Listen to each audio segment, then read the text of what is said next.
Olá! O canal Mil Luzes tem o prazer de narrar o terceiro livro da trilogia de André Luiz Ruiz pelo Espírito Lúcius.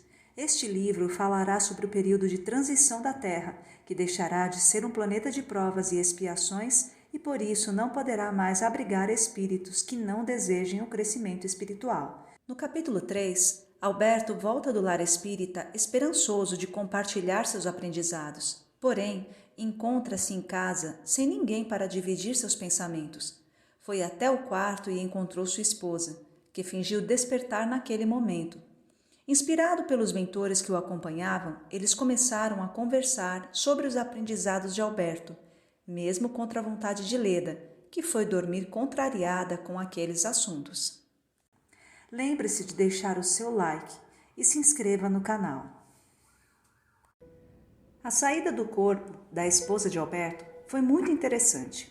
Acostumada a cultivar as leviandades e a perder as oportunidades das horas, Leda havia se acompliciado a um grande grupo de entidades infelizes que a aguardavam todas as noites para as festinhas sociais, para os encontros inúteis que se reproduziam do outro lado da vida, na continuidade noturna dos embalos desenvolvidos pelas pessoas em suas rotinas do dia.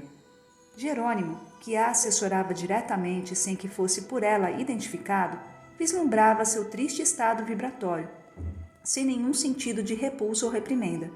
Acostumado aos meandros da alma humana, o amigo espiritual estava categorizado para retirar do atoleiro as criaturas que, para isso, se inclinassem usando como meio de convencimento a conscientização acerca da malignidade do lodaçal aonde se metiam. Assim, tão logo Leda deixou o envoltório carnal, foi recebida pelos sócios da insensatez. Puxa, madame, pensávamos que fosse gastar mais tempo dando ouvidos a essas tolices que seu marido lhe dizia, desperdiçando uma noitada tão promissora como a que nos aguarda, falou-lhe sagaz um espírito galhofeiro da pior espécie, astuto na técnica de conseguir o controle das emoções dos encarnados através da hipnose sutil. Eu também estava incomodada com aquela conversa, mas o bobão estava tão carente, precisando de atenção, que não quis interrompê-lo. Mas estou pronta como combinado para o nosso compromisso, Filomeno. Ainda bem, porque a baronesa não gosta de esperar e está impaciente com a sua demora. Mori estará lá também? Ora, como não? Ela é das primeiras que chegam e das últimas que saem. Puxa, que bom! Então, vamos logo. Tomando o rumo do encontro no plano espiritual inferior, Jerônimo a seguiu, deixando Alberto aos cuidados de Adelino, que o encaminharia de volta ao centro espírita, onde os trabalhos da noite teriam prosseguimento, com o atendimento de uma multidão de almas aflitas. Graças à ação magnética da entidade amiga que os acompanhava invisivelmente, Leda recebera um estímulo vibratório para melhor identificar o ambiente aonde se metia e o tipo de companhia a qual se filiava. Assim, depois de alguns minutos de trajeto, chegaram a um grande galpão, que aos olhos das entidades inferiores que lá se encontravam era a expressão do luxo máximo que um péssimo e exagerado gosto por extravagâncias edificaria.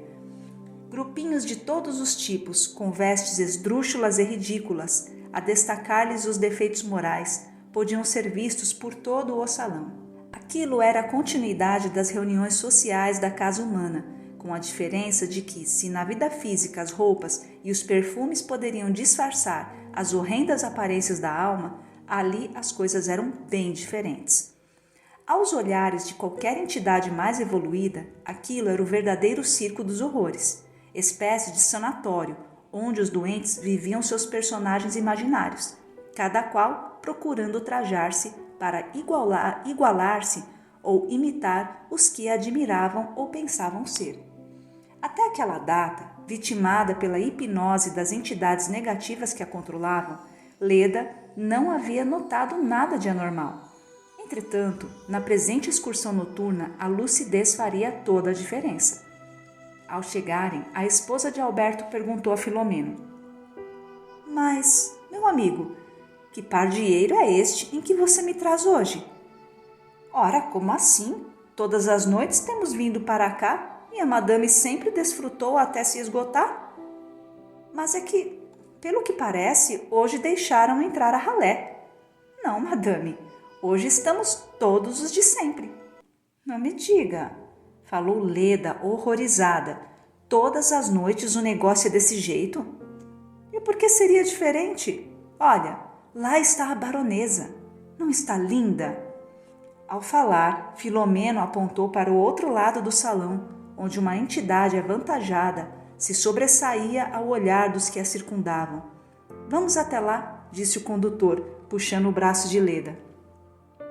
Baronesa, baronesa, falou ele, por fim aquela que estava faltando chegou. Já não era sem tempo, querida, respondeu Moira, cuja aparência lembrava das bonecas de porcelana, com assustadora e horrorosa maquiagem, e o corpo se confundindo com o de um espantalho amarrado pela cintura. Leda não sabia o que dizer. A ação magnética de Jerônimo sobre sua mente permitia-lhe agora vislumbrar o verdadeiro e grotesco espetáculo da qual fazia parte todas as noites, atendendo aos chamamentos dos espíritos com os quais se afinizava. Lá estavam as amigas das rodinhas sociais, as cultivadoras da moda, as criticadoras da vida alheia, as bonecas e os bonecos do mundo, preocupados com as aparências e as últimas fofocas, cegos para a própria condição. Ali se contorciam, em coreografia rara, os membros de uma sociedade corrompida pela futilidade e pelos prazeres, as medíocres criaturas que se deixaram arrastar pelos gozos da matéria e que, durante a emancipação da alma, continuavam atraídos pelos mesmos padrões, discutindo as tendências da moda, falando sobre as influências do corpo esbelto e escultural, aproveitando a companhia de outros devassos para se embrenharem no jogo de seduções. Jerônimo acompanhava Leda, que, apavorada, agora não sabia o que fazer. Mas, Filomeno, insistia ela, deve ter alguma coisa de errada por aqui hoje. Claro que não, madame. Sempre estamos aqui reunidos. Por que o espanto? Parece que é a primeira vez que venho neste lugar, respondeu a mulher titubeante. A senhora está redondamente enganada. Além disso, sempre apreciou o nosso baile e é reconhecida aqui como uma das mais exímias dançarinas. Veja quantos estão esperando pela honra de tê-la nos braços. Viu Leda, então, um cortejo de entidades masculinas a sorrirem, desdentadas, caveirosas, repugnantes, fazendo poses másculas com os ossos, exibindo músculos inexistentes, empenhadas em se verem eleitos por aquela que era conhecida como a rainha da noite. Eu? Ora, madame, não seja modesta. Isso não combina com seu modelito, disse Filomeno, dando-lhe uma leve cotovelada. Que modelito?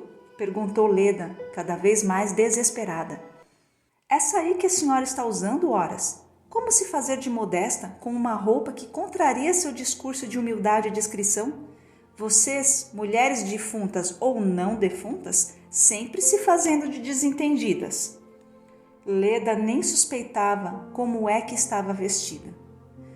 Filomeno arrastou-a, então, para uma das paredes do ambiente na qual havia pendurado um grande espelho, onde pôde mirar-se assustada. Sua figura era de impressionar. A roupa era uma mistura de púrpura veludosa com dourados esfuziantes, mas que diante da lucidez daquele momento, com os próprios olhos mais abertos para a verdade, pareciam andrajos de vestes da nobreza. Ao mesmo tempo, certas áreas do corpo eram desnudadas, facilitando a exteriorização de partes que se insinuavam na atenção dos que a assistiam nos rodopios do baile, provocando a cupidez e a luxúria. Sua figura, porém, era a de cortesã de séculos passados, que bailava qual fantasma, travestida de uma nobreza corroída. Ao vislumbrar o seu real estado, Leda deu um grito de horror, assustada com a própria forma, interrompendo as conversas do salão e causando surpresa nos próprios amigos de alucinação. Sem saber o que estava acontecendo, abandonou a companhia de Filomeno e desabou numa correria pelo ambiente, à procura da porta de saída, causando furor em todos os que, se entenderam o que acontecia, tentavam contê-la ou segurá-la de alguma forma. Leda, agoniada, procurava voltar em desespero ao corpo carnal e o seu acompanhante não tinha como evitar essa fuga. Jerônimo, que a mantinha sob sua influência direta, envolveu-a com suas forças e retirou-a daquele ambiente, mas sem impedir que as imagens que lhe haviam ferido a retina espiritual fossem desfeitas. Precisava que Leda se mantivesse horrorizada consigo própria, visando alertá-la para as coisas erradas que estava fazendo e para a vida desperdiçada que se erguia diante dela, como o rompimento dos compromissos assumidos com o bem e igualmente com a repetição do mal. Mais alguns minutos e a mulher de Alberto conseguia despertar no leito, envolvida pelas caretas e sufocamentos próprios dos que passam por pesadelos e não conseguem despertar prontamente. A agitada permaneceu por alguns instantes sem conseguir articular a voz. Seu corpo suava abundantemente, molhando sua roupa de dormir. Sua tese esbranquiçada indicava a alteração circulatória em resposta à produção hormonal descontrolada decorrente do imenso susto suportado. Olhou para Alberto, que, virado do outro lado, dormia sem nada perceber. Não sabia o que fazer. Tinha medo de acordá-lo e contar o que lhe havia acontecido, porque temia que isso fortalecesse as razões do marido acerca de sua conduta irrefletida. No entanto, não conseguia esquecer a aparência de Moira, aquela cuja figura mais a impressionava e a quem tentava imitar com tanto empenho. Leda procurou, então, sair do leito devagar, porque o corpo tremia em frêmitos incontroláveis. Foi ao banheiro apoiando-se nas paredes e sentou-se em confortável poltrona para não cair, tratando de acender as luzes do ambiente para que a escuridão não viesse a atormentá-la ainda mais. Tudo estava confuso em sua mente e a influência de Jerônimo continuava a se fazer sentir, destinada a fazer com que ela, no fundo de si mesma, escutasse o alerta antes que fosse tarde demais. Resolveu tomar um banho tépido, valendo-se de confortável banheira. Depois de uns 40 minutos, estava fisicamente refeita, mas sua consciência desperta lhe fazia que a experiência fora muito intrigante. Isso deve ser coisa de Alberto, com esses assuntos de espiritismo antes de dormir. Claro, fica me assombrando com notícias ruins, temas sofridos, dores, etc., que acaba atraindo essas mesmas coisas para o nosso lado. E olha só o folgado, dorme como um bebê. Ele que deveria estar suportando tudo isso. Amanhã vou lhe falar para que não me venha mais produzir pesadelos de encomenda. Não quero esses assuntos antes de dormir. Se ele quer ir nesses lugares, ele que não traga para casa esses fantasmas. O pensamento de Leda não cedia aos bons conselhos e, ao invés de vestir a carapuça nela mesma, procurava um meio de fugir, atribuindo ao marido ou aos espíritos a culpa pelo pesadelo. Entretanto, em sã consciência, não poderia dizer que não havia sido auxiliada e ajudada a acordar para as próprias realidades. O destino saberia surpreendê-la com pesadelos reais, que não lhe deixariam qualquer dúvida, nem lhe permitiriam atribuir ao esposo ou aos espíritos as responsabilidades que eram somente dela. Olá, amigos! Este é o capítulo 4 do livro Herdeiros do Novo Mundo. Continue conosco nesta aventura. Até breve!